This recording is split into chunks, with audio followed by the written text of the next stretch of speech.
name is Jay Vega with CareerWise New York, and it is an honor to be your host this morning. I am here today with a wonderful panel from Memorial Sloan Kettering, one of the nation's leading cancer centers. And today they are here to talk more about their commitment to youth apprenticeships. To get started, please help me welcome Jenna Sanker, Director of Talent Acquisition. With over 12 years of experience, Jenna excels in filling roles within a highly competitive marketplace. She thrives on aligning talent, creating growth opportunities, and addressing labor shortages in the healthcare industry. Jenna and panel, thank you so much for joining us. On to you. Thanks so much, Jay. Can you all hear me? Yes. Yep, okay, perfect. I'm gonna take the clicker. So I wanna start by giving you all an opportunity to get to know MSK a little bit. If you're local and from New York City, or unfortunately you've had someone in your life, or hopefully not yourself, have a cancer diagnosis, you may be familiar with us as a provider of services. We're located not too far from here, up on the Upper East Side. We've got a lot of different site locations, mainly in Manhattan, but we've got 27 across Long Island, New Jersey, and Westchester as well.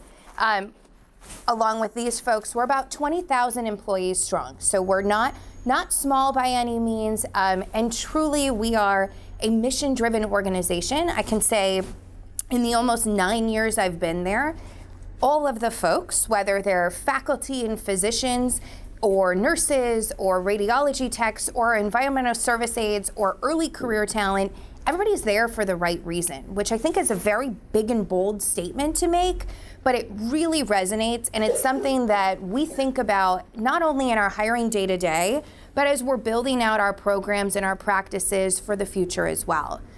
At MSK, we are committed not only to the community at large, so certainly as we think about folks in and around New York City and in the communities that we serve, but also to our own MSK community. So as you get a chance today to meet our panelists and one of our fabulous apprentices, you'll also get a chance to meet her parent, who is also an MSK employee. And we'll talk a little bit about why that was a really intentional piece of our strategy in rolling this program out.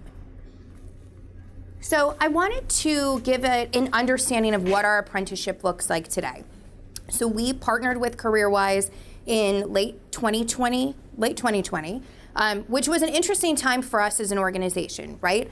On the heels of the pandemic, we as a healthcare organization not only knew we were facing current healthcare talent shortages, that was happening before people were leaving the workforce at that point, but also some financial implications as COVID impacted our business along with probably many of yours. And so we knew we needed to start thinking about this and start in a small way. So for those of you who were here yesterday and got a chance to hear from the wonderful partners on the New York panel, we're a member of the New York Jobs CEO Council. And in one of those meetings, our now former CEO and former CHRO, we have some new executive leadership, which is great, committed us to starting to build a youth apprenticeship program.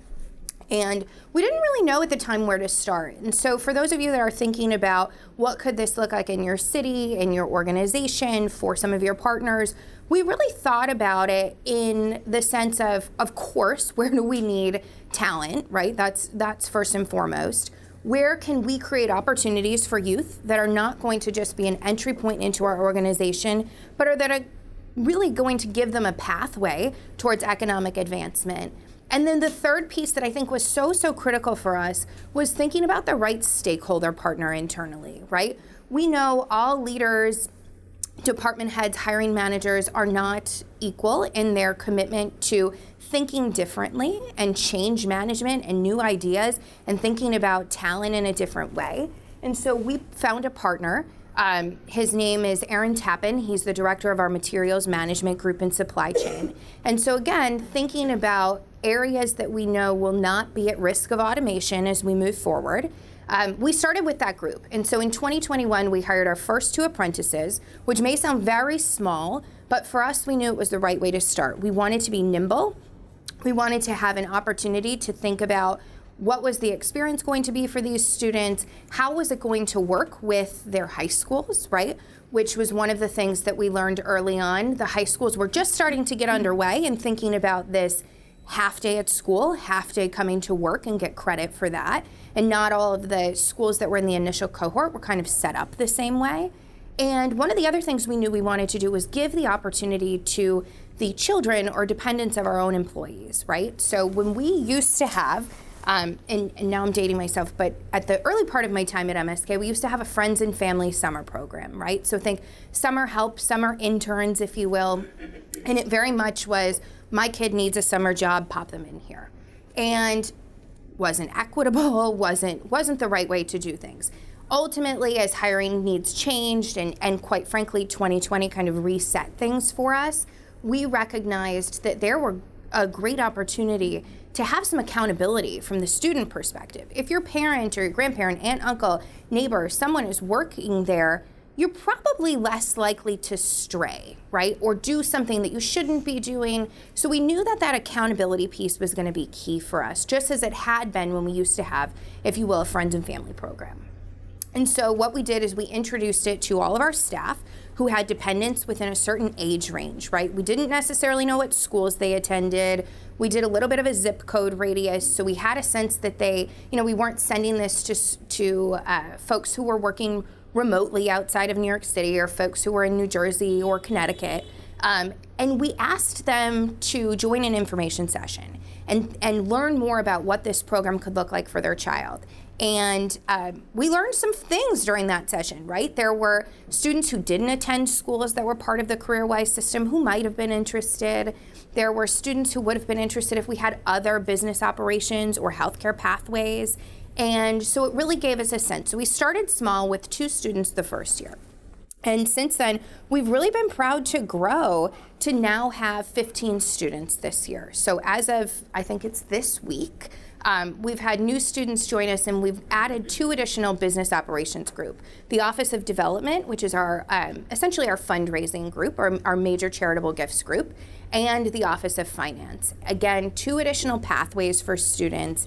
And we know that we've now had lots of things that we've learned throughout the way that are really going to create not only a great experience for these students within their groups, but also for them as a cohort together. So when we started with 2, it felt performative to get them together for a social event, or think about how do these students from across various schools in New York City get to know one another and begin to network. But now at a mass of 15, it's really great. And I am happy to report that of the 2 students who started with us in 2021, one of them has converted to a full-time hire as of this summer, working in supply chain and continuing her education, attending a CUNY school, using our tuition reimbursement, which is the ultimate goal for all of our students. The other student who was in that cohort is working right now with our team to determine where's the right path for him next. He was able to use this apprenticeship experience and say, supply chain is not the place for me. And that's a great thing for these students to be able to opt in or out also. But if you look at us as an organization of 20,000 employees, plenty of options, right? Plenty of pathways, lots of room. And for us, one of the important things is the commitment to help folks get on a pathway to these clinical opportunities, things that we know are in such critical demand, and let them utilize our benefits to be able to do that and give them the time to be able to do that as well. When I share any of the work that we're doing, I think it's really important to talk about what was really great and also what didn't go so well. I think it's important, and these are why we come to these summits, right? To hear about not always the great things. And so, what worked really well for us was including the dependents of our own staff, right? That far and wide is, and you'll get to hear more from our panelists, it was helpful for our employees to feel a sense of engagement and commitment to creating economic opportunity as we think about the intention of CareerWise New York and the school partners that they have. It's giving us an opportunity to really think through things. A couple of other things that I didn't mention. I talked about the fact that we started small, but the other thing that we've done is we centralized the cost of the CareerWise apprenticeships. So from a department perspective, they're putting the time and the training in, but we're actually funding the apprenticeship partnership through CareerWise, and we're funding the students' pay. And so that's a really intriguing thing to departments as we're all playing around with budget season and what do headcounts look like. They're really, the biggest commitment from them is that at the end of the apprenticeship, they must have a permanent headcount available for the student. So it gives them some runway to be able to plan for that. And it quite frankly, it's worked really well. The other thing that we've learned is that they're high school students, right? And so for better or worse, gamifying things, keeping things easy. One of the things we learned from last year's cohort at the beginning, and I think Felicia can chat about it too, there were some email etiquette issues, right? They're high school students. They're used to writing in emojis and all sorts of other things, and also receiving communication that way, right? They're used to quick bits of information. They don't want a long email. We've lost them in the second sentence. So we had to rethink how we're communicating with them, sending them text messages versus long emails, utilizing phone calls sometimes, right? They might screen us out the first time, but the second time they're going to answer. Really, again, thinking about, and this is where the value of the partnership with CareerWise. Sometimes I've been asked by leaders across our organization, why do we work with CareerWise? Why don't we just do this on our own? Let me tell you, we could not. We don't have enough we don't have enough resources. It's the connection point of CareerWise can get in touch if there's something outstanding with a student with a parent, because parents are part of the commitment. They have another line into the students that we may not always have. So that's been really helpful. The other thing that we learned, and this came with, again, the second groups that have come on, is creating in these larger departments of business operations rotation experiences, right? Having folks have an opportunity to go through and get some experience and say, you know what, I really like the event side of fundraising. The Cycle for Survival team, really fun, really energetic and exciting versus the major gifts team, right? And giving students the opportunity to get some insight into that. And I think as I share a little bit more in a second of what we're designing for clinical pathways, we're hoping to do the same, right? I think that high school students, I certainly didn't in high school, know the ins and outs of what opportunities were available in healthcare. I really think students don't, and so it's up to us to help do that. Other things we learned, we needed to build in some additional training for our supervisors, right? One of the things, again, high school students, people are used to working with adults. These are minors. There's some nuances that happen there because you've got minors who present as adults and who are excellently mature as they're walking in the door, which is what we're hoping for. But at the end of the day, they're underage. And so there's supervisors and peer conversations that need to happen about appropriate behavior. And it's just sometimes even water cooler chat, right? Like a show one watched maybe isn't the right thing to talk to someone about. And so really had to rethink what does that look like from a day one perspective. We've had the opportunity and see some great success as we've got students. So little bit of geography for folks who aren't New York City local. The boroughs, so we were chatting today about what it's like to get into this place, which is in Midtown Manhattan from Brooklyn, which is where Christina and Kristen live, is plus 1 hour on an express bus. So now you're talking from a student's high school where perhaps they've been let out at 1 o'clock to get to work takes them 1.5 hours. We're only, let's say, working until 5. Where there's opportunity to create hybrid work, it makes a ton of sense, right? Come in for a full day on your days off or in summer or breaks. That completely makes sense. But what other learning and things could be done from home or from school at a computer workstation really is a big one. Thinking through for students what their challenges are and not making assumptions, right? So we've recently had it come up that a student did not have internet at home, right? That wasn't something that we necessarily originally built into our budget. It's not something that we provide to employees, but we thought about, wait a second, this is something we need to prioritize because this is what the student needs to do to get their work done. And so I think coming into this, again, with these 15 students, gives us the flexibility to be really agile in those situations and designed to the student, not to our needs and to the program. So the fun stuff, addressing the healthcare shortages. I heard it said yesterday, and every single time I hear it, I think, okay, I'm not gonna sleep again tonight, that we're gonna be 40,000 nurses short by 2030. And that is astounding. And that's the one that we all talk about, right? Like, that's the headlines. Oh, there's no nurses. There's not gonna be enough doctors. Today I was reading something that there's not going to be enough accountants, that those have dropped off too, but that's a problem for another day. When we think about the state of healthcare, so for those of you who have familiarity with the healthcare talent market or might want to gain some, it's dire right now. we have seen folks who came into this in a longevity career path are retiring at an excessive rate, and we knew that was coming. We knew that for the last 10 years. We can project that.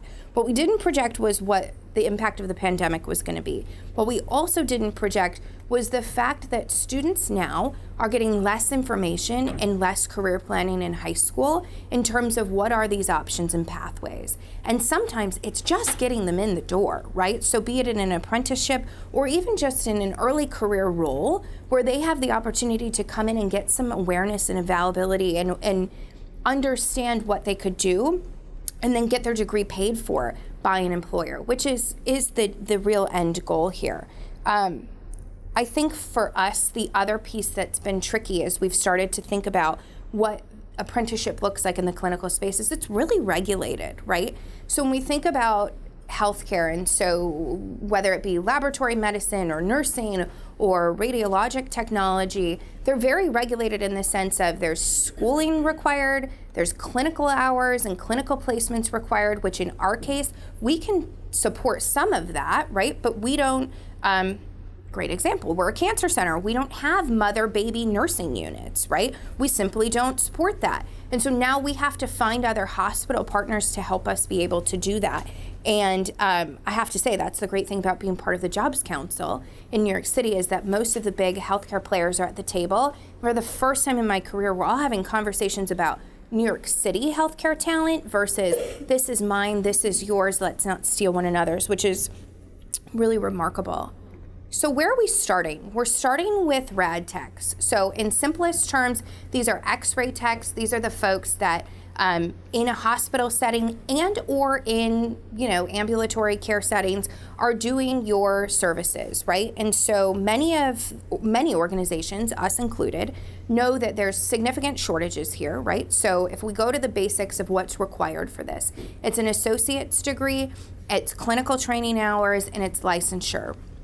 So again, short runway to how we could get students from high school into these roles.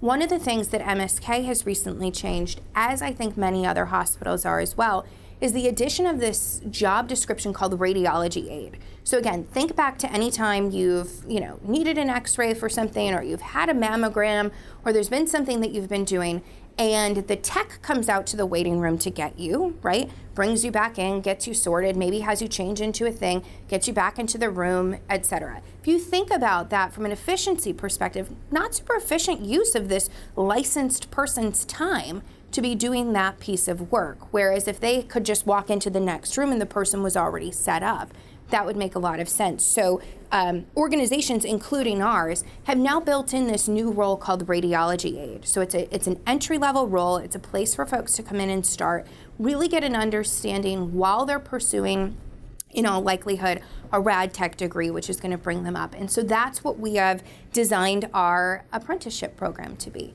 So we're excited, launching in the spring of 2024. We will bring in the first clinical pathway here at MSK. And so folks will come in as radiology aid apprentices.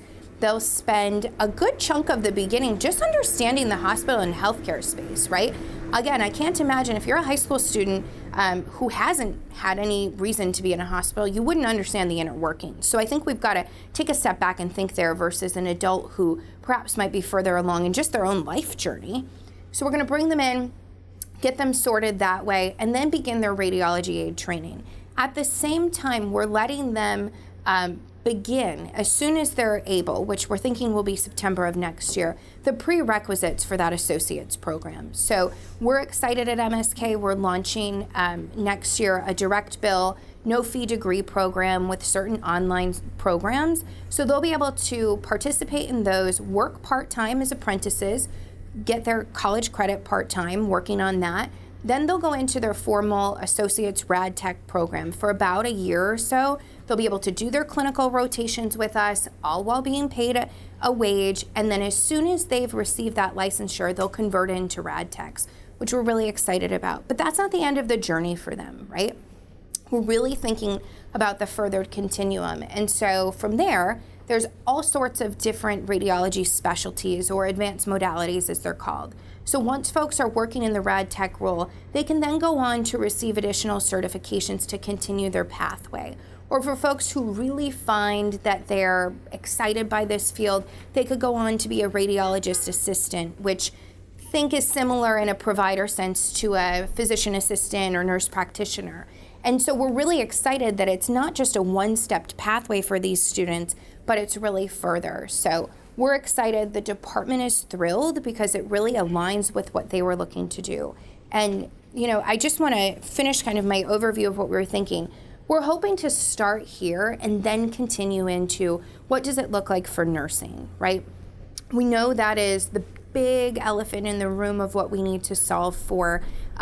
We're working very, very closely with the CUNY healthcare deans to try and understand, can we build out some unique cohorts for our own apprentices and bring folks in and through that way? We think there's just loads and loads of opportunity, and we hope that by starting the dialogue and conversation in New York, that our fellow hospitals will join us too, because that's where I think we'll really begin to see strength in numbers. So without further ado, I hand back to Jay to start our panel conversation. Thank you so much, Jenna. Can we make some noise for Jenna and that amazing presentation? Thank you. Perfect, thank you so much. We're going to go ahead and meet our lovely panel. Please give them a warm welcome as they introduce themselves. Sure, so I'll kick us off. My name is Felicia Diaz. I've been with Memorial Sloan Kettering for over 13 years now. I am a manager in operations for the Office of Development.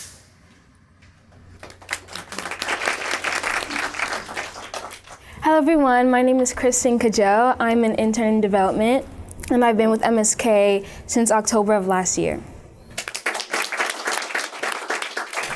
Good morning, everyone. My name is Christina Cajot. I am a doctorate prepared nurse and nurse practitioner at Memorial Sloan Kettering. I've been there for almost 20 years, and this is my daughter. Thank you so much for joining us, panel. I cannot wait to dive deeper into your experience. So let's begin at chapter 1. Jenna, I'd love to hear more about how the relationship with CareerWise and MSK first got started, and what was the general feeling when this organization first started to come up with this idea? Yeah, absolutely. So it was brought to our attention at one of the Jobs Council meetings, and our now Chief HR Officer, who at the time was our VP of Talent, brought it back and said, hey, how do you think we can make this work? And I thought, oh yes, I absolutely have time for this on my already really, really busy calendar of other things. No, I laughed. It was exciting, right? It was different. It was something that we've not thought about in the healthcare space before. We've flirted with the idea of how do we bring in or how do we create a pipeline of high school students, but the concern had always been, how do you connect the dots as they go through the college experience? That is a long time to wait for this talent. And here was the solution, right? We could bring these folks in and we could keep them and train them and grow them and develop them all throughout the same time. So that was really exciting. I think as we've introduced this to different departments, as I've mentioned, as parents or guardians have heard about this, as department leaders have heard about it, people are knocking on our door saying, how do we build this in our groups? Which is really the proof in the pudding for me of we're doing something right, that people are excited by the opportunity. We'd been on a call recently with one of the heads of our cybersecurity team, right? And he basically got emotional on the conversation, explaining that he was so lost in high school in knowing what pathways to pick, and went to a low-income high school and didn't know what to do, and basically got where he got surprisingly. And he said this would have been an absolute game changer. And so for me, and I think for all of our key stakeholders, we know what a difference this is going to make, one student at a time. So really well received. Amazing, perfect. And Felicia, from your department's perspective, when Jenna comes to you and says, we have a new group of team members joining us, by the way, they're all high school students. What's your first reaction to that? And then how does your team work to kind of build a foundation for their success? Yeah, so surprisingly, I was just as excited, although trying to figure out how I would manage it all. But I was actually more enthralled by the idea of life coming full circle. And so by that I mean I myself had participated in an internship of sorts when I was in high school. And I feel like that experience had catapulted me into the healthcare industry. And so I thought to myself, what a great opportunity to be able to now foster this same kind of program within our department. So I was really excited by it. And so what we did initially was create a curriculum of 15 4-week rotations so that they could get a flavor of what each team in the department does and also have a broad spectrum of sort of the skills and experience of donor identification through stewardship, because again, we're the Office of Development. And we learned that they thrived, and it was sort of, to Jenna's point, the proof in the pudding. Awesome, perfect. You touched more about the rotational, more unique approach to apprenticeships. How does that work on a day-to-day basis, and what is the overall response from the apprentices? Yeah, it's really been fantastic to see them thrive in that they are learning new concepts. With the systems training and the onboarding that they receive, just like any other new employee, they're able to apply those concepts learned. And so they're managing data in our systems, they're developing presentations and presenting to senior leaders. And so really working to develop those skills that I think even some of us are learning to develop still. Perfect. And as the apprentices start to become more familiar and handle day-to-day work, do you feel yourself and your fellow supervisors are more open to now handle more higher level work as a result? For sure. There's definitely a shift in how the resources are used, so much so that we've modified the program since its inception to extend the rotations. So now instead of 4 weeks, we've made them 6 months long. And that was based on feedback that at the close of the 4 weeks, they were just getting started. And so it wasn't enough time to then apply what they had learned. So just to make sure that we're using all of our resources efficiently and really giving the apprentices the runway to solidify their learnings, we've now extended them. Awesome. Thank you, Felicia. So let's hear from our superstar, Kristen. I would love to hear more, Kristen, about what... It's a group effort. What magnetized you to this role and what attracted you to it? And what made you kind of trust this unique experience to get your career started? Thank you, Jay. So originally, I was interested in psychology and the medical field in general. So when I heard about this internship, I was very interested to know the in and outs of the hospital and see what role fit best for me.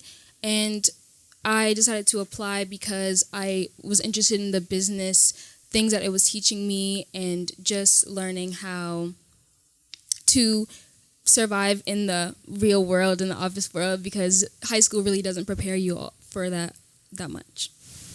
Awesome. And so far, what's been your greatest reward as an apprentice? My greatest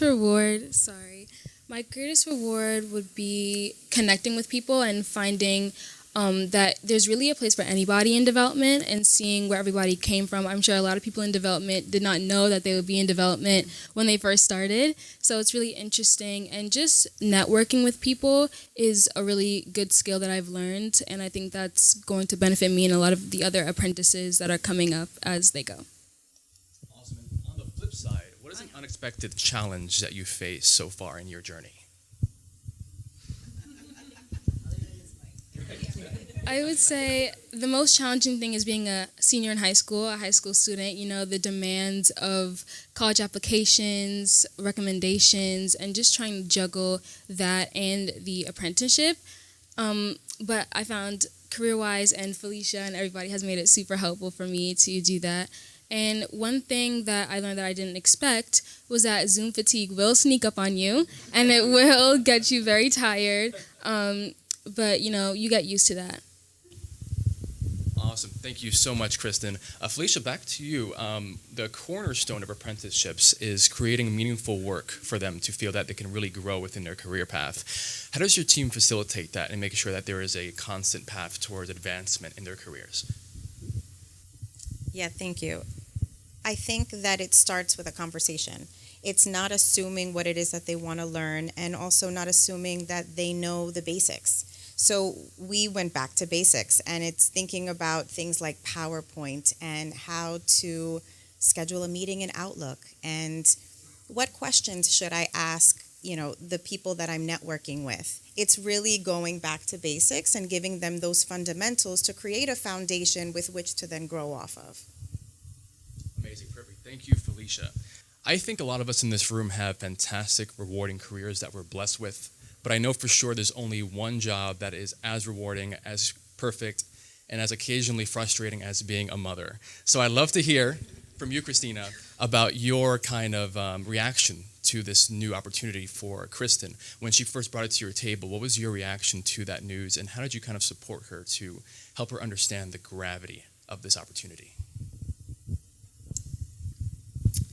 So I was very excited to have Kristen join the MSK team, as I joined the MSK team when I was only 18 years old. So I started at Memorial very young as a physician office assistant, and I've been there since then. And I saw the value that I gained from Memorial in just learning about presentations, learning about how to speak to cancer patients, learning about how to speak to people, learning about what I wanted to be as a professional. And I didn't start out as a nurse. I started out as a physician office assistant, and I am now 4 degrees in that, thanks to Memorial.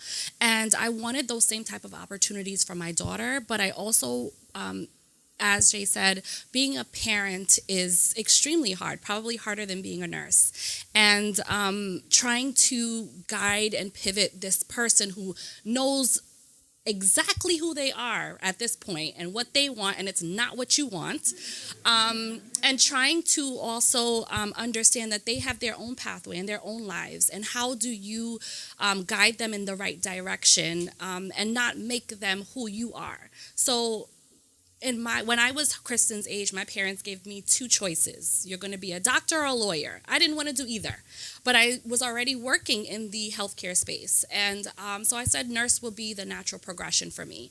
While in my mind, and my husband is like, of course, she's going to be a nurse. That we know that. Our daughter had different plans. She enjoys guitar. She's a beautiful artist. She has so many talents that we do not possess. And how do I tell this child with so much creativity and so much talent, you have to be a nurse? That's not something that we ever wanted to do. We wanted to give her the opportunity to have the lens into what the hospital can offer. So I knew when I went into Memorial as a physician office assistant, I thought that's what I will be forever. But as I was able to work with nurses, work with doctors, work with physical therapists, radiation therapists, work with the secretaries, work with everyone, and see what their roles were, I knew that I wanted to be a nurse. So I was able to make that decision for myself. And I wanted her to be able to be exposed to these different roles to make that decision for herself. So while I don't want to be a nurse, or I don't want to be in the clinical space, what other roles are there in healthcare or at Memorial specifically? And it was to my surprise that she landed in development, because she's able to see what all of these different roles do, what graphic designers do, what does fundraising look like. So she can tie in her creative talents into a career that she can be successful in and also really enjoy. I think a lot of people in the healthcare space who are doctors, nurses, etc., are now, as Jenna was speaking about, leaving the profession because they realized that wasn't where their happiness lied to begin with. They were given the same choice that I was: doctor or lawyer, nurse or finance. They were not given the choice to say, what do you love, what do you enjoy, and how can you make a successful career in that space? So I'm so glad to hear that she is being able to see people in these roles, what they do, so that she can get an idea of maybe this is what I would love to do in the future myself. Amazing. Can we give it up for Christina and all of the other mothers with us tonight? Can someone send that clip to my mother, actually, and make sure that she knows? On that topic, Jenna, how did you first broach this subject to the parents and guardians within MSK? Yeah, absolutely. So, again, very big executive commitment that this was where we wanted to start, right? So all of our apprentices are not dependents of our employees. I think there's currently maybe 3 or 4 of the 15, right? So it's not everybody. And there were definitely folks who came through and said, nope, I've already got a set plan. But we looked first at the data. We thought how many folks could be potentially possible, who could be interested. And then we really thought about the outreach, right? So if you think about at its core, the CareerWise New York network schools, right? They're selected specifically, and we've had to add some along the way because, again, our commitment to our employees has expanded that out a little bit. But when we looked there, we really thought, how do we reach out to our employees? So I don't think we have a challenge that's unique to us. I think when we think about frontline service level workers who are not at a computer all day, that's a challenge, right? So simply sending an email, hey, we're having a Zoom info session. The first time it fell flat, right? Because the group of folks who we really wanted, who we knew would have students who could be of the right age and might be interested and likely go to these schools, are our frontline workers, whether they're on the clinical side or they're on the support services side. And so what we did was really a full marketing campaign to get in touch with these parents. And so we sent mailers to their homes. We had their managers bring talking points to huddles. We flyered their break rooms. And from there, we really had a great dialogue in a conversation, both in person and virtually. So we did it hybrid because we recognize we need to grab these folks, make it a lunch and learn session. And the thing that really came out that was interesting from the parents was, what is apprenticeship, right? The same thing that we're all having conversations about over these 3 days. There's just not full enough awareness. And if people hear apprenticeship, they simply think the trades. And so really just doing some general awareness and understanding for them that this does not mean, and one of the conversations we heard often was, well, my child is going to college. And I said, well, yes, they are. But they can also be an apprentice and we could pay for their college if you would like. And that was really the big game changer for folks. I think that they don't recognize that employer benefits are there to help and support and be a resource, not and be a guide, not be a deterrent, or be a this or that. And so I think that was really a big part of the conversation with the parents. And quite frankly, even parents whose students maybe were the wrong school year, right? They were a bit too old. Again, like I said, we did our reporting based on their dependents' ages in our people system. They said, wow, I wish I would have known this. I wish I would have been able to have my kid know about this. We've had parents who are who don't have children who are the same age, who have introduced us to high school principals all across New York City saying, do you have CareerWise in your school? If not, you should. Here's how you should get connected. That's been an incredible experience as well. So parents have definitely become the advocates for us. And I think by bringing them into the conversation, it's been really helpful. Perfect. Thank you, Jenna. In keeping in line with our parental theme, Christina, I'd love to hear more about how your support may have changed now that Kristen is in her second year, is continuing to crush it. Do you feel that you can kind of like take a step back and kind of let her kind of find her own path? Have you had to increase your level of support? Have things changed in that regard? Well, Kristen definitely is crushing it because I do work remotely sometimes, and my office is above hers, her room office. And I was pleasantly surprised. I really thought in my mind apprenticeship would be, how my experience was when I was, when I did summer youth employment or when I did any of those things. It was like you're just in the corner, quiet, don't say a thing, and observe. The things that she showed me, the emails that she sends, and the presentations that she do. I was very, very surprised because I didn't know kids of this age were even able to do things like that, or even be encouraged to, or given any assignment to do that. Like, this is a real job. And when I stood back and saw that she didn't need me to tell her, you have to clock in, you have to tell them when you're doing something, she took those initiatives herself. And so that was something that I was very happy about. I'm a very hands-off parent sometimes. So if I see that they're able to do things, if they're able to make their own decisions, I want to see how they move and kind of guide them in that way. So when I saw such initiative that she was taking, it really made me feel proud that I really don't have to encourage her to do things. She kind of was getting a lot of that from her peers as well as from her the people in the apprenticeship. So I believe that they are teaching her these things, and I think that's a lot more than I could teach her. I can teach her certain things as a parent, but not really as an employee or how to be a professional, because I'm coming from a completely different space. And so just seeing the professional that she is trying to become is really amazing, and I really owe it to them to that she has those foundational principles, because she can take that in any career going forward. She knows that I have to clock in at this certain time. If I am late, I have to communicate that. If I am having network trouble, I'm going to communicate that.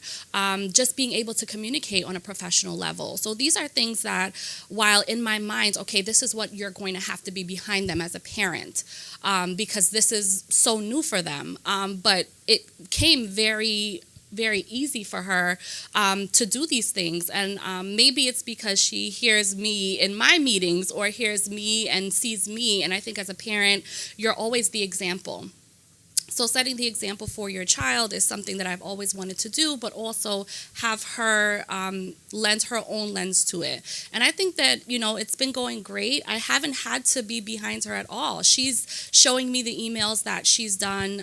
She's showing me the projects that she's done. And I personally have not done some of the things that she's done. I personally don't even know some of the effects that she does on PowerPoint or a slide deck or all these different terms that she's using, because I've been in such a clinical space. I've never knew these things, and she's showing me a lot more of this world that she's in, and it's been amazing, and I'm very happy and proud of her.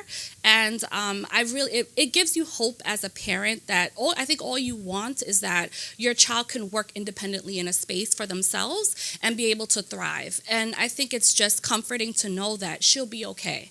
Regardless of where she works, she has the principles to be a professional. She has the principles to have a rewarding career wherever that may be. Thank you, Christina. Amazing answer. Kristen, on to you. When I think about my first job, I started at Abercrombie & Fitch, where I spent a very long time folding a lot of very tight jeans. And I learned a lot about the jeans. So, Kristen, I'd love to hear more about how it feels to begin your career at such a prestigious organization like MSK. Sure. I think it's given me an immense sense of responsibility compared to my peers, and with money and my time and just how I present myself. I go to a high school where maybe a lot of other people don't know how to dress professionally or speak professionally or send a professional email. That was a big thing. Teachers will get on you with that too. And I just think it doesn't separate me from my peers, but it's interesting to see the dynamic. And sorry, I'm speaking super loud into the mic. And yeah, it gives me the opportunity to teach my friends who are just starting out their jobs this year how to dress to go to an interview, how to write a professional email, how to communicate with your superiors. And it's just super amazing. It's rewarding to me to be a part of such an amazing mission and, show my friends that I'm part of that as well. Thank you so much, Kristen. And can we just say she's 17? You're 17? And is speaking on a panel to all of these adults. I mean, what a skill right here. Make sure this goes on your resume, literally. Kristen, we'll send you a video link of this so you can attach it to your resume. We gotcha. Felicia, if we could circle back to you. Do you have any advice for maybe anyone on the employer side who might be considering this option of how well it works? For sure. So I think first and foremost, set realistic expectations, right? So a lot of the things that Jenna alluded to, they're high school students. And so keeping in mind what expectations should look like, how you would work with them, and then sharing those insights with your employees. I think in general, implementing any new program is going to come with growing pains, right? So knowing that up front, but keeping the end goal in mind, which would be diversifying your workforce and also building that talent pipeline that Jenna was speaking about. We have to think about tomorrow and the day after. And so keeping that vision in sight, I think will help with the efforts moving forward and really give you that return on investment. Perfect. Thank you, Felicia. And Kristen, for you, do you have any advice that you would give to your peers who may be considering apprenticeships on the best way to get started? I think the best way to get started is to definitely research internships for career paths that you may be interested in. And speaking for future apprentices, I think it's really good to come in with an open mind because you really never know what you might come across. And I used to be very shy. I used to never like going into breakout rooms and going into meetings and meeting new people, and just clicking that accept for the Zoom meeting and meeting all these people and realizing that, it's not so bad. I think it's just really good to experience and kind of break out of your shell. Thank you, Kristen. Team, how are we doing on time? Do we have time for a couple more bonus questions? Awesome, perfect. So, Jenna, for you touched upon the new radiology pipeline. Why choose radiology, and what does the process of creating that pathway look like? Yeah, absolutely. So for us, first and foremost, it was ensuring that we had the budget for it, right? All of these are great ideas, but they need to be foundationally and institutionally approved. So that was a starting point for us. And then we went to a couple of different groups, right? So as I mentioned before, we thought about nursing. We realized we weren't going to be able to spin that up as quickly as this year. We thought about pharmacy, right? So as you think about the pharmacy pathway, PharmTechs, again, a certificate program that someone could come into, probably about a 6-month runway. And quite frankly, the pharmacy department said, we're okay on talent right now. And so for me, that was, okay, we're going to move. It was like, great, thanks, talk to you later. And so then we met with radiology, who was so interested and so eager. And I will say what's interesting there too, our radiology leadership from department administrator, service chief, and the operations lead, they're all new to the organization. So they're willing to, at MSK in the last couple of years, we've had great new leadership from a new CEO, Dr. Selwyn Vickers, to all sorts of other executive leaders. And so it's a new day. People are willing to think about things different and make the investment differently. Then when you think about a lot of healthcare organizations, they're very legacy. You've got people, and it's incredible, you've got people who work there 20, 30, 40 years. And those are the folks who might be a little bit more resistant to change. So these new colleagues in radiology said, let's give it a go. We laid out what it would look like from a timeline perspective. One of the challenges, and I bring this up because it's come up as we've thought about data information and privacy information with development, but also as we've thought about it with patient information, right? So there was a big conversation, now it was probably a year ago. So we've been designing this for quite a bit about could folks under 18 have access to patient privacy information, to HIPAA information? And the answer ultimately was yes, right? There's not an age requirement on it. And so we went and we spoke with our legal team and our data privacy folks and compliance and regulatory, and we all went through the facts. And what we recognized was really the students go through the same mandatory learning as our employees do, right? But let's give an extra little layer of, hey, students, this is not the time to look up what celebrity might have been treated here or look at things that you're not supposed to, and full well understand that as you're completing this training, you're acknowledging that you'd be terminated if you did that, just as would any of the other 20,000 employees that we have. And so once we took that factor off, it really opened up the clinical piece. And I do say that in the sense that I think when we started a few years ago with business operations, that was one of the big fears for us was, are we sure that 17-year-olds can go through, or 18-year-olds even, can go through and be serving in these roles and have a full well understanding? Because I think it was Christina who mentioned, we're also dealing with cancer patients and their families. These are literally the most vulnerable folks in the most terrifying time of their life, right?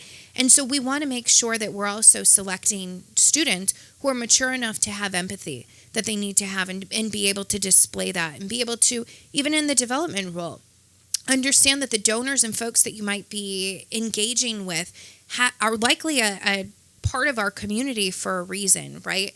And so for us, that was really important as we thought about that. And so as we think about the beginning part of radiology, it's going to be to really ensure that along with, and this is another reason of our CareerWise partnership, along with the professional development that they get at the start of their tenure of apprenticeship, we're going to build in this healthcare knowledge too, and this just general awareness of what does this look like, who are you going to be interacting with, because it's, no offense, it's not the Abercrombie and Fitch experience, right? It's a different consumer population. It's a different patient population. Similar skills in terms of customer service and engaging with folks, but executed in a different way.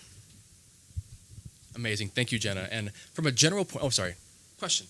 I was wondering if you could talk a little bit about the what in the apprenticeship, and how does the apprenticeship in terms of its activities differ from a traditional internship, for instance?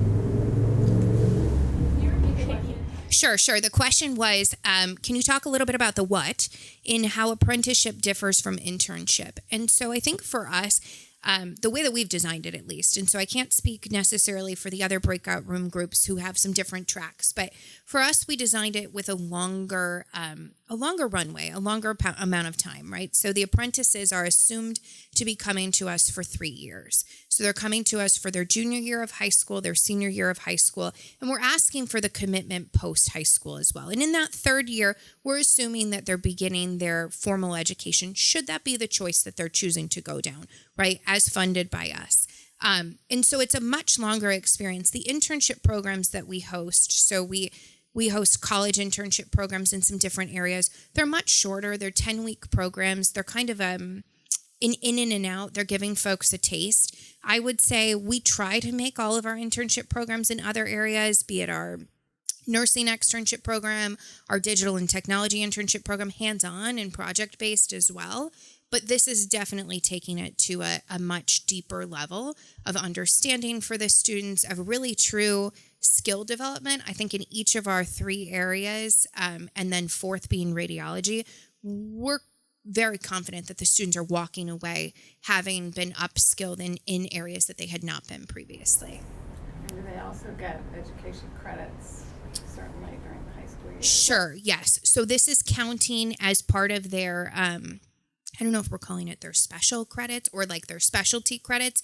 But yes, essentially it's counting in as that. And then it's preparing them. So we have students who have also decided to start college prep or prerequisite classes while they're in high school, again, funded by us during some of this time as well. So the way that we're trying to design it is to keep it really flexible based on the student. I imagine my hope and goal for us as we scale this up and have significantly more numbers of folks is that we'll have to get pretty concrete in what that looks like. I just want to speak a little bit to the difference between the internship. Can everyone hear me? Yes. And internship and apprenticeship as we see it as CareerWise. So our program is very much competency based. So for many of our partners, again, there might be difference in sort of healthcare and banking, but the idea for us is that there are competencies that students are attaining progressively throughout the 3-year process. And at the end of that, there needs to be sort of some industry-wide competencies that are also transferable. So that is the difference between our model and maybe an internship. This is a registered apprenticeship. So we have these competencies built into all of the pathways, and students, we evaluate twice a year, and it is meant to attain those competencies, which you get progressively harder competencies as you gain more experience. And whether or not there is an opportunity with your host company at the end, or if you want that, you have attained skills and competencies that are transferable in the wider marketplace. So that would be the difference versus an internship where, of course, you are getting skills, but because of the length of the apprenticeship, the breadth of the skills that you get and the depth are quite different. Thank you, Marie. Give it up for Marie from CareerWise also, the true hero. So I have one more index card, and then we will open the floor for questions and answers. Jenna, to close out, what is some general advice you would give to other organizations that may be interested in planning apprenticeships into their organization? That's a good one. I think have executive champions, whether they're in the HR group, in your diversity, inclusion, belonging groups. Think through what this could look like, not just for needs now, but really for your 5 and 10-year needs as you think about students. Reach out to other employers who have apprentices and have conversations with us and understand what have we found challenging, where are things that we might do things differently. And you know, it doesn't necessarily, we didn't touch on this in a question, it doesn't necessarily need to be a dedicated headcount off the bat as you begin and start these programs, but find someone in your organization who's passionate about it, who wants to eat, sleep, and breathe the fact that we're creating these opportunities. So even if it is something they're adding on to their, you know, regular day job, to get it up and going, that they love it and that they're committed to it, because I think that will help bring all the pieces of the puzzle together. Thank you, Jenna. Can we hear some love for our amazing panel this morning? Thank you all for coming aboard. It is truly amazing to hear your stories of success. Now I'd love to hear from you all about any questions that you may have for us at the panel. Yes. Hi, I'm Serena Wallace. Empower, we do IT tech training and career placement. And we have a registered apprenticeship program nationally. We've acquired over 400 apprenticeships, but a very small subsector are youth apprenticeships. And what we're hearing more of is the value of both performance management as well as mentorship. And can you talk a little bit about how you infuse and build in those two components in your youth apprenticeship program? Just to repeat the question, how do we infuse mentorship and performance? Is that right? Yeah. Performance management. I would say it's no easy feat, and it's a very humbling experience, learning as we go. I would say that you have to partner with, so particularly the way that we do it, because it's a rotation, each rotation has its own supervisor. And so I'm partnering with them to ensure that we're incorporating competencies and things like mentorship, bringing up the concepts of, so this is what they need in terms of building skills, but they also need a partner in doing so, right? Like think about what they're doing in their day-to-day. They're in school and they have a teacher partnering with them, teaching them, right? So it's the same concept at work. We actually in our department have a formal mentorship program as well. And so it's relatively easy for us to sort of shift that and apply it into the apprenticeship program where it's already built into our culture. The colleagues in our department are already familiar with the idea of sharing their knowledge and being able to bring up the other employees. And so for us, it's relatively easy to integrate those two things. I would say, though, for those starting off, is that you want to build that culture within your organization, right? You want to make sure that before even bringing in the apprenticeship, that that's something that they practice on their own, and then it's relatively easy to transfer over. Can you share a little bit about your competency strategy? I'm curious to know, where do these competencies come from? Is it something that you work jointly with the school to develop? Are they employee or employer-based competencies? Are you speaking directly about the MSK competencies or apprenticeships in general? The Okay. MSK. Okay. So when I mention competencies, they are actually the ones that CareerWise provide us. So it's a rubric that they hand us to say, this is sort of where we expect them to be as a novice, and then this is where we'd like them to be at the end of their apprenticeship.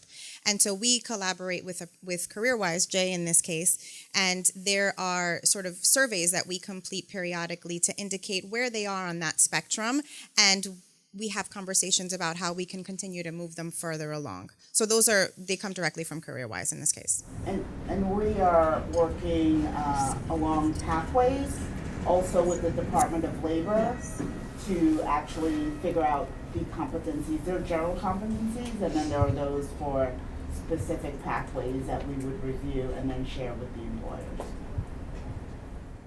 Thank you so much for your question so far. Who's next? So I have a question, and I don't know if it's for you or for the panel, but can you talk a little bit about if you have any time-based youth apprenticeship programs versus the competency-based, where they are actually going into the colleges for credit versus the competency component of it?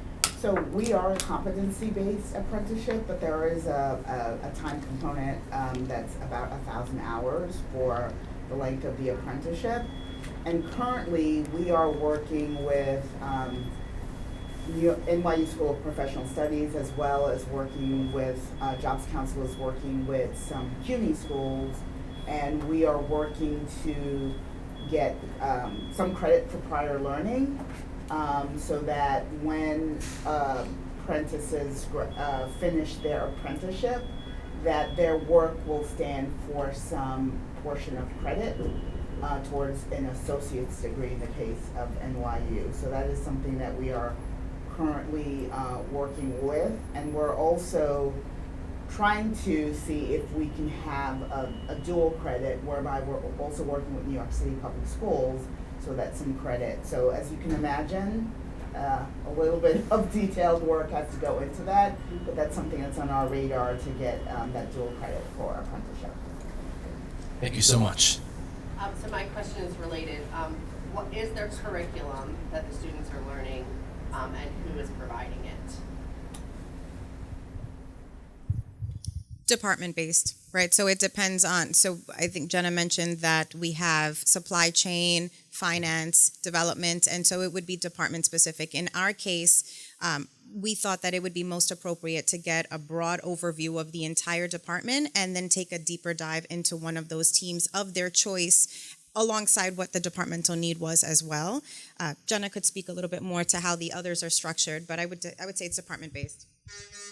Yeah, and definitely driven, as Felicia mentioned before, on those competencies, right? So thinking about what types of work are we asking them to do and get involved in that's going to help them develop those things. And then also, as she mentioned, as we're surveying students, some of them don't get there as quickly, right? So being able to reevaluate and think about who might need a little more in the next semester in a particular area to ensure that they're leveled up so that they're all ending at the same space. So you've heard about our development group. Finance is doing it in a very similar way. So they're bringing their students through a rotation, giving them an opportunity to learn lots of different areas. And when the students apply to MSK, they get to choose their selections of which areas they're most interested in. And then we place them based on a couple of different factors as well. As we get into the clinical pathways, we'll look for some aptitude for learning as we think about the college expectations that we have of them, of getting those science or STEM degrees as well. And then for supply chain materials management, again, similar rotations and work that they're doing, but I think they get to the end place a little bit faster than the rotations in the other groups, just because it's a smaller department. So you're providing both the RTI and the OJT from Sloan Kettering, or is someone else providing the related technical instruction? They're mainly providing, just to on jargon, the on-the-job training, and we do have a process to add the RTI, which is the related instruction, as part of our registered apprenticeship. But sometimes we work in collaboration with certain employers to do that. There is a requirement that employers help us get to the RTI that we need for, depending on the pathway. So we make sure that we are in communication with the employers to make sure we're on track to get the RTI that's needed for the pathways. But how we do that in partnership changes depending on the employer and what the pathway is. RTI, classroom instruction. Sorry. Got it. I want to just add one more point to that. We also thought it was important to give them exposure even to things that they may not have the skills for yet. So for example, we have information technology within our department, and that may require coding and other extensive training and skills that we obviously can't provide them. But they still get a rotation through there, even if it's a half day or whatever the case may be, so that they can be introduced to that field as well. Thank you for your questions. Who's next? For the you're an apprentice, what are some of the wraparound services supports to ensure that, as a high schooler, you're able to succeed both within high school and then within your employment opportunity right now, whether it's, ensuring that you have the transportation to get back and forth, some of those non-hard services that are provided to make sure both from a parental and apprentice perspective you're able to succeed? You can go first. That's a really good question. The question was from a parent as well as a student perspective, what are some of the things that we had to work around? So the workarounds with transportation, with, I think you said internet, like different nuances that you have to deal with employment. Kristen did start out in the supply chain department. Which was really cool. She loved, strapping on her scrubs and going to work every day. Like they spoke about, our commute is about over an hour from Brooklyn. So that was a challenge because she didn't have the flexibility at the time with her schedule at school to then commute over an hour to the city, and then she was coming home late in the evening. So that was something that we had to communicate with CareerWise about our concerns, because like I've told you guys, I've worked in the hospital probably my whole adult life. So I was nervous for her just navigating through a hospital on her own as it got late and having to walk to the train. So these were things that I was concerned about. Although, she's super responsible, Memorial is also never lights off. There's always hundreds of things going on at any point in time.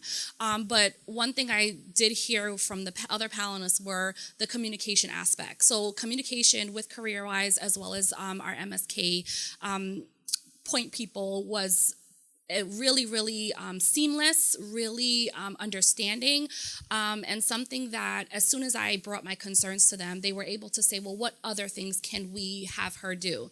In supply chain, though, it was really great because she was able to go on the floor. She was able to see things that I've seen and I didn't bat an eye to, but for her to see sick patients, for her to see, she had the opportunity to work with different patient pumps. So she would come home and tell me about all these various pumps, and I'm like, oh my God, how do you know? How did you see that? So it was really amazing to see that she's getting that experience. So when it was time for us to have the conversation about, how she can pivot in a different space, the development piece was offered, and that had the opportunity to be hybrid.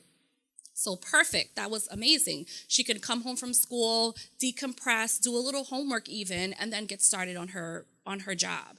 So that was something that we were both attracted to, and I was so pleased that we had that opportunity because I didn't even think that was ever on our radar. I think a lot of companies now from COVID are like, all right, we're good now. Let's go back into the office. Hurry, let's go. And a lot of places are not looking at where there can be opportunity for different type of work schedules or accommodations. And so for them to offer that was great, as well as, it tying in things that she really enjoys and is really interested in. So I was so happy that was something we didn't have to worry about.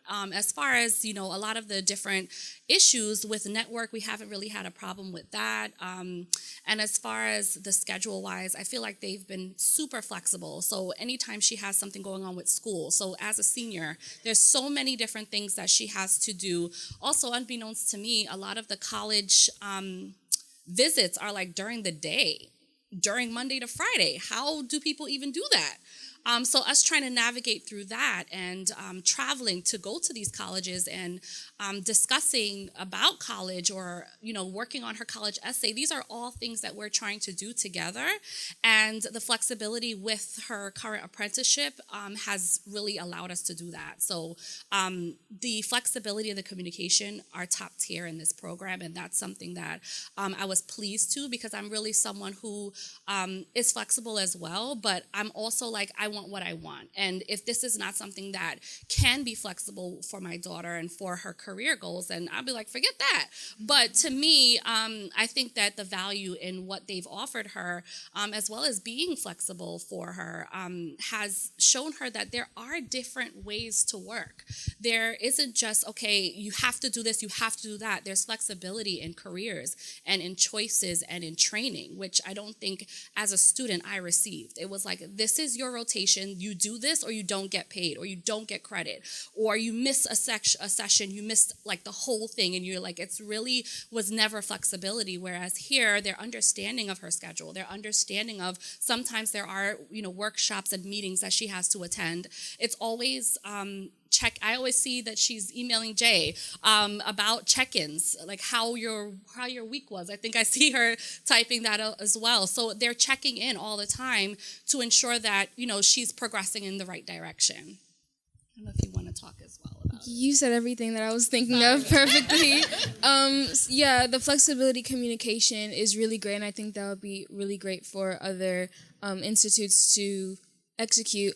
Only one thing that I would add, or what I feel like would really help apprentices coming in to the office to work, would be bus passes, because I know the express bus and Metro cards the fares are getting expensive every year. So I feel like it would be really great for the institute to provide that if possible, so that it can make transportation easier for the apprentices. I think we have time for one last question. Right. Wonderful, perfect, yes. So I'm going to ask a really basic, first, actually, before I ask my question, I just want to say thank you. This was fantastic, and the flexibility that you just mentioned, I think, is very clear from the MSK team. I'd also commend you both for being very flexible. This is kind of a crazy thing at first when you see it to do and take a chance on, and so I think your openness to it is really impressive, and it seems like you've learned a ton and are enjoying it. There have been a ton of questions about the different pieces of the apprenticeship. And I know that I don't want to level set as our last thing, but maybe for you, Jay, could you just take a second, and maybe Kristen, for you as well, there are a couple of pieces that a young person who's in an apprenticeship are doing. There's the classroom component, there are the related technical instruction that Melissa referenced, there's the on-the-job learning, and we've talked a lot about competency development, and then there's the sort of mentorship and relationship building piece. But we had a lot of questions about curriculum and competencies and credits. Could you maybe just give a 30-second overview for folks so that they can understand how what those pieces are and how they come together in this program? Because I think I'm hearing a lot of questions that make me think we got so excited about this part of it that the other stuff is maybe harder to understand. Could you give us just that really quick overview? Great question, yes. So essentially, we're here to facilitate that and make sure that's going smooth. I mean, my belief is that this whole thing works on empathy, right? We have these young adults who are trusting us with this very huge ask to balance their high school life, which already is, I'm sure as we can all relate, occasionally a nightmare, along with kind of getting started with their careers, and serious careers, not Abercrombie, actual real on-the-job things. So honestly, from my perspective, what I do is I'm here to make sure that they have everything they need to succeed. And of course, Kristen knows she can reach out to me, Felicia as well. I'm always touching base with the MSK team to kind of provide that and make sure that the pieces fit where they're supposed to.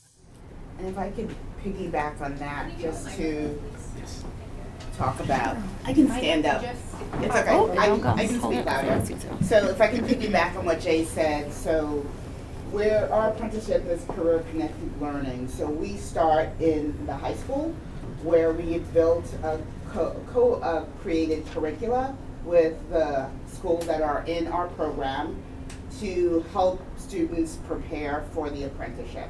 That includes universal ninth grade education, which is career exploration.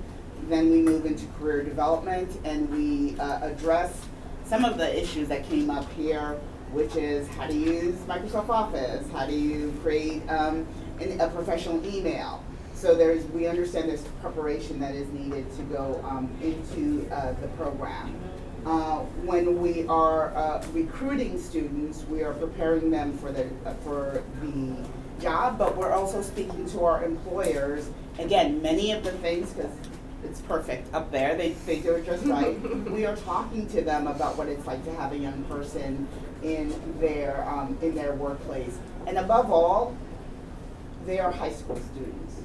And from our vantage point and from the wonderful employers we partner with, that takes precedent. We want them to finish their education and to graduate.